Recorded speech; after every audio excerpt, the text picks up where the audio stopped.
Sudanese President Omar al-Bashir says that unless its dispute with South Sudan over security issues is resolved, then there will be no mediation over oil, trade and citizenship. President Bashir made the comments today while speaking to a group of oil and mining workers. Meanwhile, UN Secretary General Ban Ki-moon says another element in consolidating peace between the two countries is for each to address internal issues. The government of Sudan must address legitimate political and economic aspirations of its people in southern Kordofan and Blue Nile, where humanitarian access should be immediately granted and the cessation of hostilities negotiated. The government of South Sudan must address grievances behind intercommunal violence and gain the full trust of its population. It is imperative that both sides stop any and all warfare by proxy before it becomes too late. Fighting has displaced tens of thousands of people along the two countries' border area, creating a humanitarian crisis that aid agencies say is rapidly growing worse. The oil-rich region of Heglig has been a major point of contention between the East African nations. Sudan retaliated against what it claimed was the unprovoked aggression and seizure of Heglig by South Sudan. In part two of my conversation with Pagan Amum, the Secretary General of South Sudan's ruling party, SPLM, he defends his country's occupation of Heglig.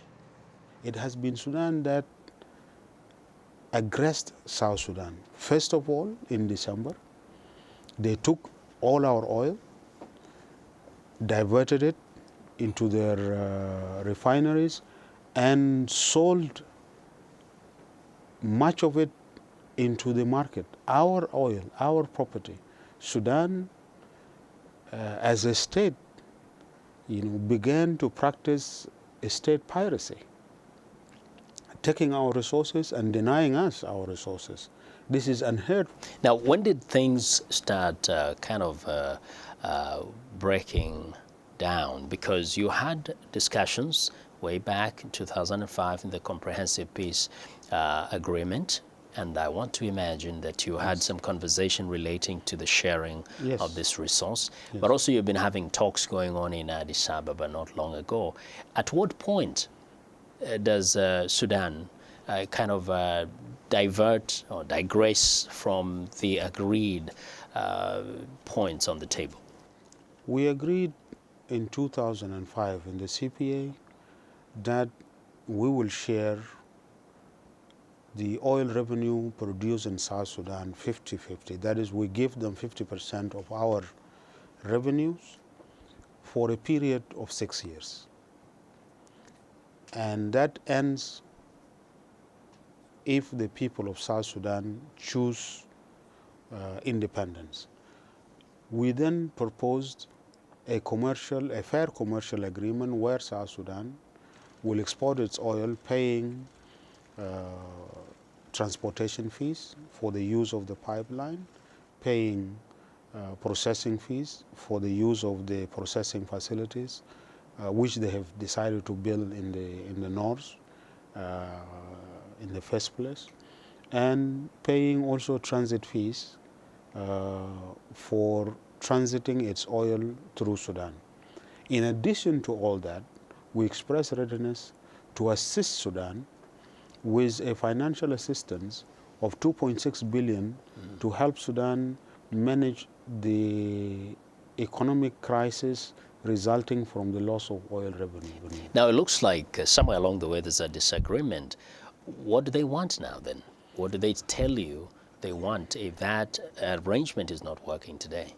What Sudan wants is to continue treating South Sudan as their colony so that they continue to take and exploit the oil of South Sudan.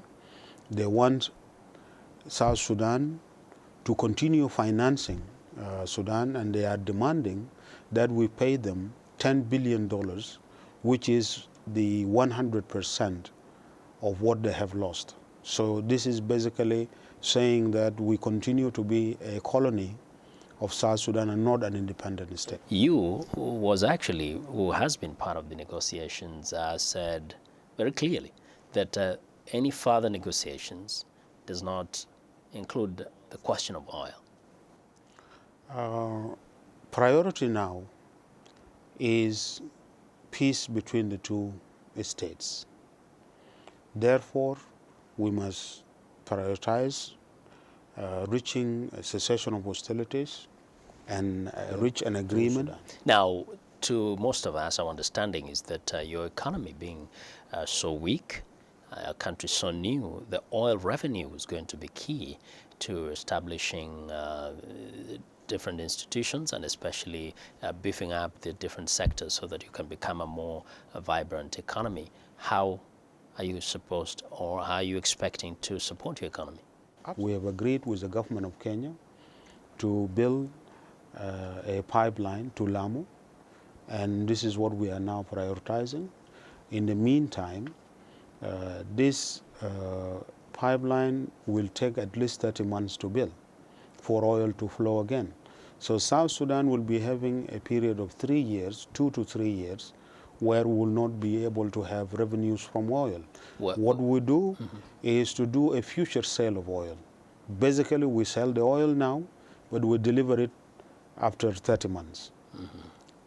That way we finance our budget and our economy.